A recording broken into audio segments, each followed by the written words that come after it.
Hello friends, कैसे हैं आप सब। आज फिर मैं हाजिर हूँ आपके सामने क्लास 9th का सेट लेकर। आज जामिया मिलिया इस्लामिया का 9th क्लास का टेस्ट था, तो ये है सेट ए। तो इसके सॉल्यूशन को लेके हम आगे बढ़ते हैं, करते हैं इस पेपर को सॉल्व। चलिए स्टार्ट करते हैं।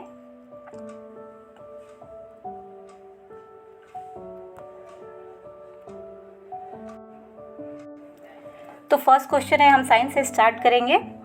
Question number 26, after fertilisation the dash divides repeatedly to give rise to a ball of cell.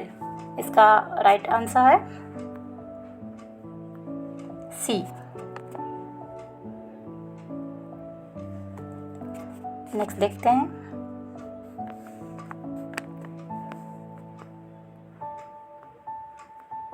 Question number 27,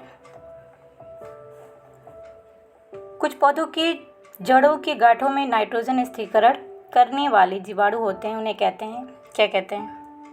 27 का होगा आंसर डी।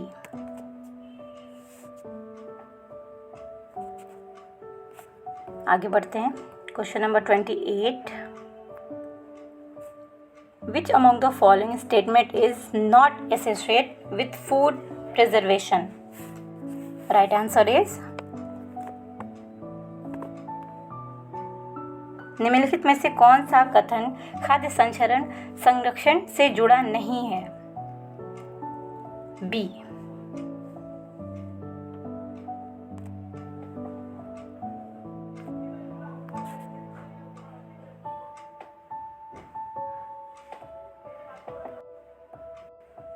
क्योंकि इसमें रिलेटेड है, ए भी, सी और डी ये सारे रिलेटेड हैं, लेकिन जो बी है वो रिलेटेड नहीं है।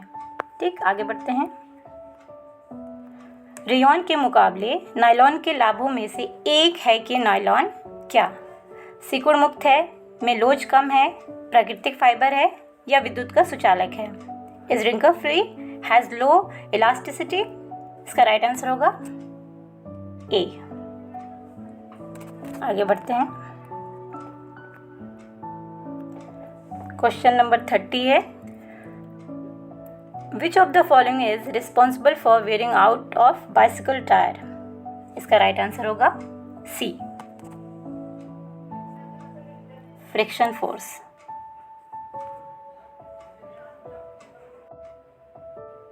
आगे बढ़ते हैं। क्वेश्चन नंबर 31, निम्नलिखित में से कौन सी धातु तनु सल्फ्यूरिक एसिड के साथ प्रतिक्रिया करने पर हाइड्रोजन गैस उत्पन्न करती है। इसका राइट आंसर होगा बी, सिल्वर। 31 का right answer B. Question number आगे बढ़ते हैं। क्वेश्चन नंबर 32, ऐसे जीवित प्राणी जिनकी आंखों से नहीं देखा जा सकता कहलाते हैं, क्या कहलाते हैं। जिनको अपनी नंगी आंखों से नहीं देखते, उसको देखने के लिए किसी न किसी चीज़ की ज़रूरत होती है, तो उसको क्या कहते हैं।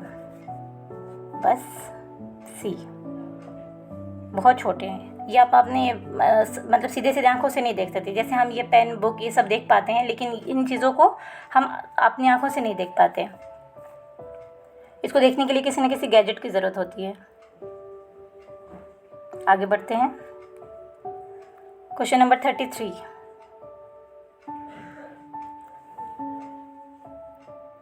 सल्फर की ऑक्सीजन के साथ अभिक्रिया पर क्या होता है। Right answer is A, sulphur oxide is formed, sulphur oxide बनता है। आगे बढ़ते हैं। क्वेश्चन नंबर 34, निम्नलिखित में से कौन सा अपार संसाधन का उदाहरण है, एग्जाम्पल ऑफ ऐसा रिसोर्स जो खत्म नहीं होता। राइट आंसर इज बी, कभी ख़त्म नहीं होगा। पेट्रोल ख़त्म हो जाएगा, कोल ख़त्म हो जाएगा, डीजल भी ख़त्म हो जाएगा, लेकिन हवा ख़त्म नहीं होगी। क्वेश्चन नंबर 35, आधुनिक नॉन स्टिक कुकवेयर जो आजकल जिसमें खाना बनता है, जो नॉन स्टिक कहते हैं, उसमें क्या लगा होता है, किसकी परत होती है। बस Teflon. Right answer is D, right answer is D, Teflon. आगे बढ़ते हैं। क्वेश्चन नंबर 36, काला सोना कहते हैं, गोल्ड, ब्लैक गोल्ड किसे कहते हैं? तो बस बहुत इजी है ये, इसे कहते हैं पेट्रोलियम को।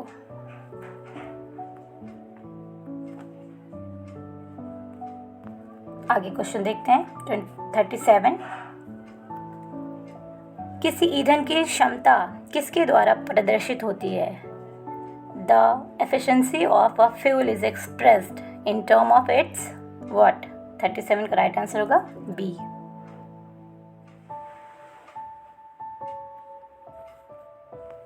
नेक्स्ट देखते हैं question number 38। The colour of outer zone of candle flame is, right answer is blue. Question number 39। खास तौर पर एक विशेष क्षेत्र में पाई जाने वाली प्रजाति कहलाती है, राइट आंसर इज बी। ये एक जगह, किसी खास जगह पे पाई जाती है। ये ऐसी प्रजाति होती है कि हर जगह नहीं मिलेगी, कहीं कहीं होती है। आगे बढ़ते हैं question number 40।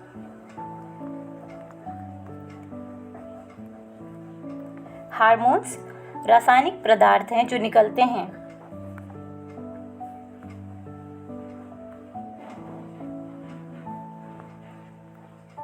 Question number 40। Hormones रासायनिक पदार्थ है जो निकलते हैं, इसका राइट आंसर होगा ए।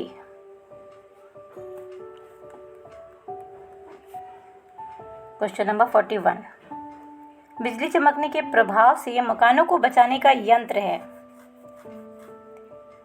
Right answer is A, lightning conductor. Question number 42।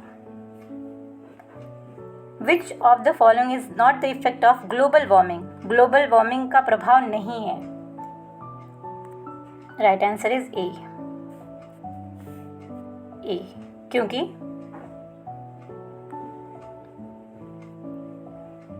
Right answer is A.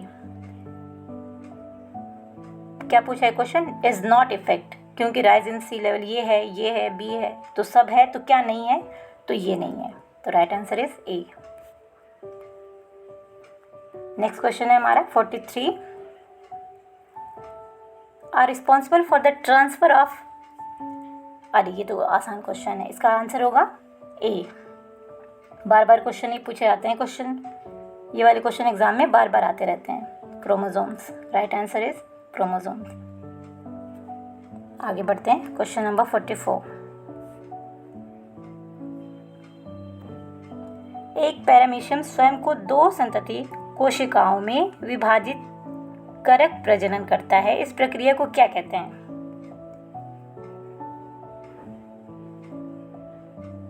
Forty 44 का राइट आंसर होगा सी, बाइनरी फिजन। नेक्स्ट है हमारा क्वेश्चन नंबर 45। निम्नलिखित में से कौन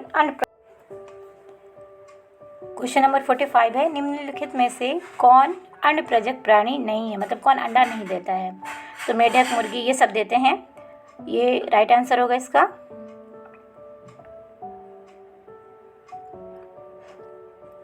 ए, गाय। आगे बढ़ते हैं क्वेश्चन नंबर 46। निम्नलिखित में से कौन से जीव में काया पलट होती है? मतलब ये पहले कुछ होते हैं, फिर कुछ होते हैं, फिर कुछ हो जाते हैं, तो इसका राइट आंसर होगा ये सभी, क्योंक't तितली पहले कुछ होती है फिर कुछ हो जाती है। ये मेढक भी पहले कुछ होते हैं फिर बदलते रहते हैं। आगे देखते हैं question number 47। Female hormones is called as, female hormones को क्या कहते हैं? Right answer is A, oestrogen. Oestrogen. आगे देते हैं next question, question number 48 is ध्वनि की पिच का निर्धारण किससे होता है?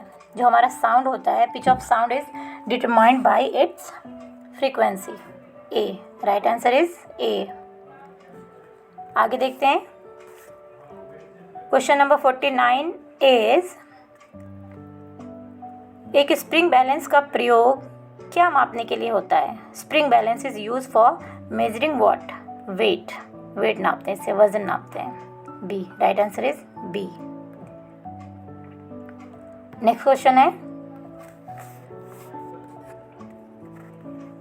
मृत सब्जियों का धीरे धीरे कोयले में बदलने की प्रक्रिया कहलाती है? क्वेश्चन नंबर 50 का राइट आंसर होगा D. Right answer is D. Science का हमारा क्वेश्चन सॉल्व हो गया। अब हम बढ़ते हैं एसएसटी की तरफ। अब हमारा ये एसएसटी के क्वेश्चंस हैं। क्वेश्चन नंबर 81 से स्टार्ट करते हैं। इसमें है, भारतीय राष्ट्रीय कांग्रेस ने संविधान सभा की मांग कब की थी? इन्होंने भाग लिख दिया है, ये मांग कब की थी, डिमांड कब किया था? Demand for the assembly, Congress के असेंबली के लिए कब डिमांड किया था? इसका राइट आंसर होगा 1934। Right answer is B. आगे बढ़ते हैं। Question number 82। In a secular democracy, the separation of religion from state power primarily aims to, क्या एम है उसको अलग रखते हैं, या एक धर्मनिरपेक्ष लोकतंत्र में राज्य की सत्ता से धर्म को अलग करने का मुख्य उद्देश्य क्या है? तो इसका राइट आंसर होगा बी, धार्मिक अल्पसंख्यकों के अधिकार की रक्षा करना। Right answer is B. आगे बढ़ते हैं। Question number 83। लोकतंत्र में नागरिकों को सार्वजनिक बैठकों, मीडिया कवरेज और लेखन जैसे विभिन्न माध्यमों से दमनकारी कानूनों के प्रति अपना असंतोष व्यक्त करने का अधिकार है। इस प्रक्रिया का मुख्य उद्देश्य क्या है? क्या है इसका मुख्य उद्देश्य? जैसे हम लोग प्रोटेस्ट वगैरह करते हैं तो उसका हम एम क्या है? पहला ऑप्शन है कानून की वैधता को चुनौती देना। नहीं जी, बिल्कुल नहीं।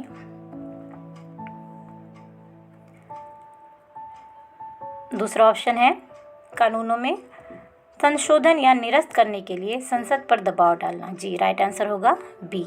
अगर कोई भी सरकार अगर ऊट-पटांग काम करे, कोई बेकार सी बिल ले आए, तो उसको रोकने के लिए प्रोटेस्ट वगैरह करते हैं, लोग इकट्ठे होकर अपना विरोध प्रदर्शन करते हैं।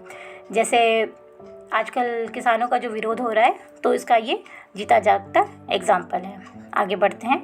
Question number 84। भारतीय संविधान न्यायाधीशों द्वारा लिए गए निबंधों को नियंत्रित करने की कोशिश करने वाले शक्तिशाली लोगों एवं राजनेताओं से कैसे निपटता है? पहला ऑप्शन है कार्यकारी शाखा को न्यायिक निर्णयों पर पूर्ण नियंत्रण प्रदान करके। नहीं जी। धनी व्यक्ति को न्यायाधीशों को सीधे प्रभावित करने की अनुमति देके। नहीं जी। न्यायपालिका की स्वतंत्रता को निश्चित करके। Yes, right answer is C. आगे बढ़ते हैं। Question number 85। आज भारत के मुसलमानों को उनके सामाजिक आर्थिक स्थिति के आधार पर हाशिए पर खड़ा समुदाय क्यों समझा जाता है? राजनीतिक प्रतिनिधित्व में उनके प्रभुत्व के कारण। नहीं जी, कोई ज़्यादा उनका प्रभाव नहीं है राजनीतिक में। क्योंकि ऐसे ऐतिहासिक रूप से अन्य समुदायों पर अत्याचार किया है। नहीं जी, क्योंकि वो सामाजिक आर्थिक विकास के लाभों से वंचित रहे हैं। जी, सामाजिक आर्थिक विकास के लाभों से वंचित रहे हैं। Right answer is C. Right answer is C. आगे बढ़ते हैं। Question number 86। भारत में 1989 में अनुसूचित जाति और जनजाति अधिनियम किस कारण लागू हुआ था? पहला ऑप्शन है दलित और जनजातीय समूहों को विरुद्ध हिंसा में कमी, विभिन्न जातीय समुदायों के मध्य सहभागिता और सद्भावना को बढ़ावा देना, या सद्भावना को बढ़ना, हिंसा और भेदभाव से बचाव के लिए दलितों और जनजातीय समूहों की मांग में वृद्धि होना। जी हाँ, हिंसा और भेदभाव से बचाव के लिए इस कानून को लाया गया था। आगे आते हैं। Question number 87। According to the Indian Constitution, what age group is guaranteed the right to education? The right answer is 6B, 6 to 14. Right answer is B. आगे बढ़ते हैं। Question number 88। शासन का कौन सा पहलू सामाजिक न्याय को कायम रखने के लिए व्यक्तिगत और निजी कंपनी की गतिविधियों पर नियंत्रण सुनिश्चित करता है? तो क्वेश्चन नंबर 88 का राइट आंसर होगा which aspect of governance ensure control over individual and private company activity to uphold social justice? Right answer is B. मौलिक अधिकारों पर आधारित कानूनों को लागू करना। आगे बढ़ते हैं। Question number 89, which category